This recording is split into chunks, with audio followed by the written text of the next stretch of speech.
An active professional rugby playing career can often lead to a busy and successful business career after retirement. This is definitely the case for former England and Newcastle backline player Tom May. Tom, thank you for speaking with us here at the Rugby Business Network. Not a problem. Nice to be with you. Well, your career as a professional rugby player is absolutely incredible from the point of view that it lasted so long, spanning 17 years. From your debut in 1999, did you ever imagine that your career would ever stretch that far? And on what do you base your longevity in the game? I had no idea I was going to last that long in a game that's full of so many good players. I think once you get into the start of your career, you basically just are taken along with it, and you do as best you can from day to day. And I think in terms of the length of my career and what that might be down to, I think probably my body shape, quite a stocky bloke, so I looked after myself, and that's a big key in any professional sportsman's life, and you have to look after yourself well to make sure you're in the best condition. And you know, I did that during my career, and paid a lot of attention to all sorts of different advice that I was being given, and it seemed to have paid off. Most of your career was with the Newcastle Falcons, where you earned over 250 caps. You then went on to play for Toulon, Northampton Saints and London Welsh. Would you say that playing at a few different clubs during your career made you a better player?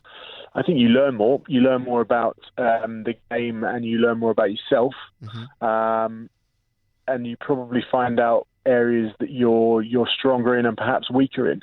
Certainly, the trip to France was amazing from all sorts of different aspects in terms of the cultural experience, playing a game in a different country where rugby is of prime importance to everyone there.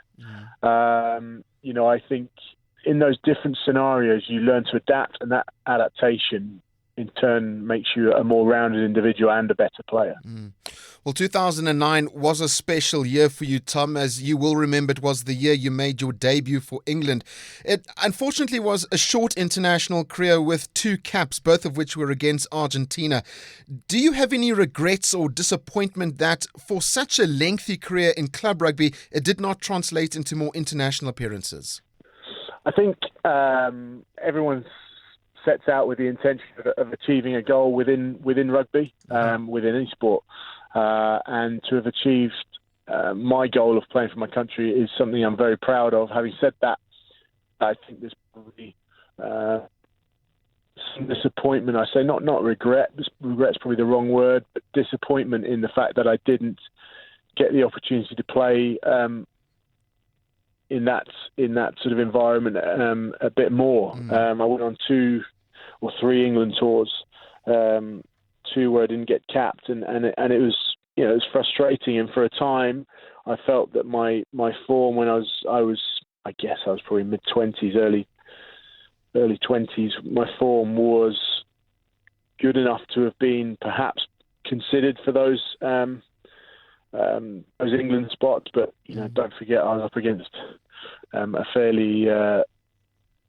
fairly strong midfield in terms of Greenwood, Mike Catt, Mike Tyndall. Those are the guys in my sort of era. So you know, it was tough to break in, but you know, I look back on that with extreme pride, I guess. Well, in 2015, you announced your retirement. Was this a difficult moment from you, not only from the point of view that a long career had come to an end, but also deciding upon what you wanted to do going forward? I sort of had an idea, of what I wanted to do going forward. I didn't want to stay in the game and find myself just dropping down through the teams or through the leagues. I didn't want to overstay my welcome from that point of view, but it was tough to give up all the same. You know, we had I initially went to London Welsh with a view to contributing. I left Northampton and I had a choice to go to Leicester or London Welsh, and I chose London Welsh. That's the whole reason why you become a professional sports person is to play your sport, not to sit on the bench or sit in the gym. So, you know, from that perspective, that it was fantastic to be able to play so much towards the end of my career. I'd originally signed for 1 year, so to be asked to captain the side in a Premiership season was great and was not something I was really going to turn down. But then after that, my body had taken a bit of a pounding that year. So I think, at 36, nearing 37, it was time to leave it to the young guys and move on to something else. Well, speaking about moving on to something else, you are now the director of Everything for Rugby, which you founded in 2011. From what I have read about your company based in the UK, it sounds incredible. For our listeners' benefit, please tell us what your business does. So we're effectively, we started out as a sports procurement company. So we want to develop grassroots rugby both on and off field. We started out with an offline model where buy on behalf of all of the rugby clubs in the UK and sell into those individual rugby clubs so that they're getting the best deals for the services and products they use to survive on a day-to-day basis. Now, in a digital age, we had to move quickly, and we ended up developing a website with brand new and fresh content daily going up. And then we moved into an even, I guess, more detailed digital space where we've got an app now, which is effectively giving every grassroots rugby club member the opportunity to have their rugby club in their pocket, alongside up to 200 high street member benefits and discounts. So it's adding real value to those people that give up such a huge amount of time. We've changed our model a couple of times, and at the moment we are having a huge uptake of the app. It's all for free. The members would sign up, and then it's really an added value for those clubs, and something that they can add to the whatever they give as part of their membership, alongside the payment that they receive for the years or for the seasons playing. Well, sounds absolutely amazing, Tom. Speaking about your website, though, www.everythingforrugby.com, and that's the number 4. It says that your team is comprised of professional and amateur players, past and present, who share a passion to see the game flourish from the grassroots level all the way up. Can you mention some of the players involved, and how did you go about approaching them for their assistance?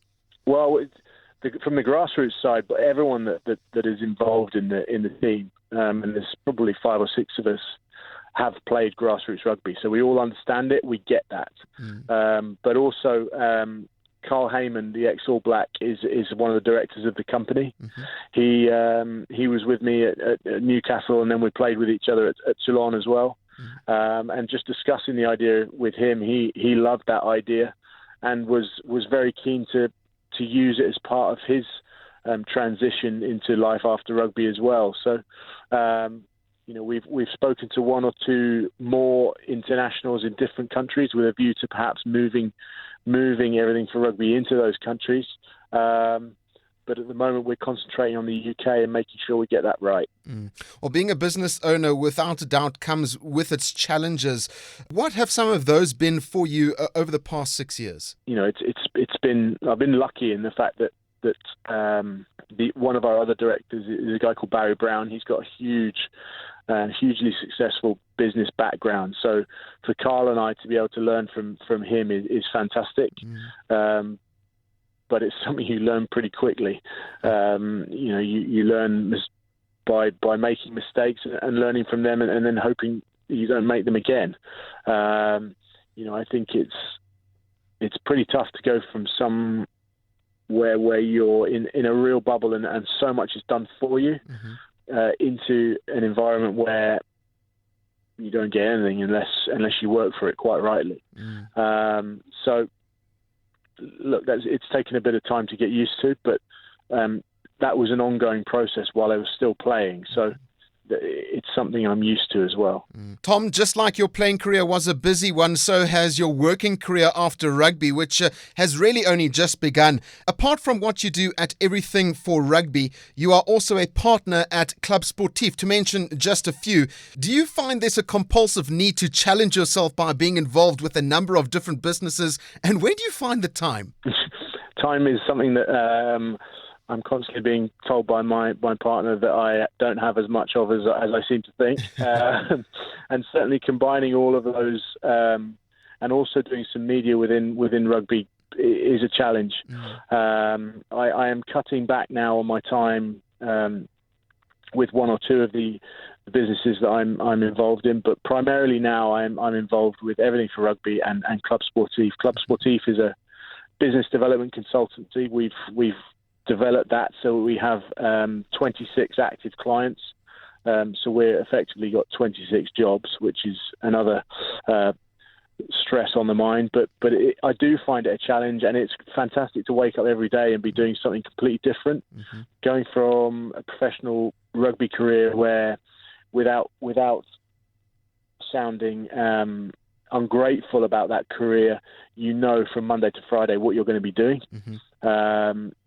Every day now is completely different for me, and one day is so very different from the next. So that's quite exciting from my point of view. Brilliant. Well, to top it all off, Tom, you also are an MC and a public speaker. How did this come about? I guess just from local clubs asking if I would do their end of season dinner. I'm not. I don't stand up and try and be funny. I perhaps have a little angle that I would speak about with the club, and then I'm quite happy to field any questions that clubs will give to me. I like speaking to perhaps school kids more. I think I've got one or two options that I use when I speak to them that seem to work quite well. But yeah, I like to, and I'm confident in hosting those. So I've done some of the hosting for some of the Rugby Business Network events, and I've enjoyed it. You get to meet a lot of different people and experience a lot of different things. So it's again, it's something that's very different to what I've been used to, and is a good opportunity, I think. Well, Tom, you just touched on my next question. Your various skills, they have been put to good use for the Rugby Business Network, as you are the event organiser in London. Why did you decide to take on this role, and what do you feel makes the organisation unique from what you have experienced? I think it's pretty relaxed environment, the Rugby Business Network, and the fact is very different to any of the other traditional networking events that you would go to. And when he asked me if I would help out, with organising some of the events, it was something at the time that worked pretty well, and I was quite happy to, and certainly the opportunity you get to meet different people in different businesses and different industries is a fantastic opportunity. So to be able to help a business that's got a lot of good at its heart is another great opportunity. Lastly, Tom, with your Rugby Business Network cap on, why should businesses support rugby teams and various initiatives from grassroots level all the way up to the professional ranks? I just think it's a great sport to be involved in, and the people involved in it are all very like-minded. They have very similar traits. If you take rugby players as an example, they're exactly the sort of people that businesses should look at in terms of recruitment. I think all of the traits and values that are so strong within rugby.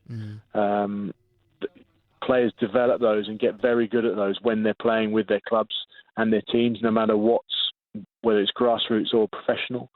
And I think that translates into their professional careers off the field. So I think from that perspective, businesses that perhaps haven't worked with rugby players or rugby clubs directly could see it as another option for them to look at.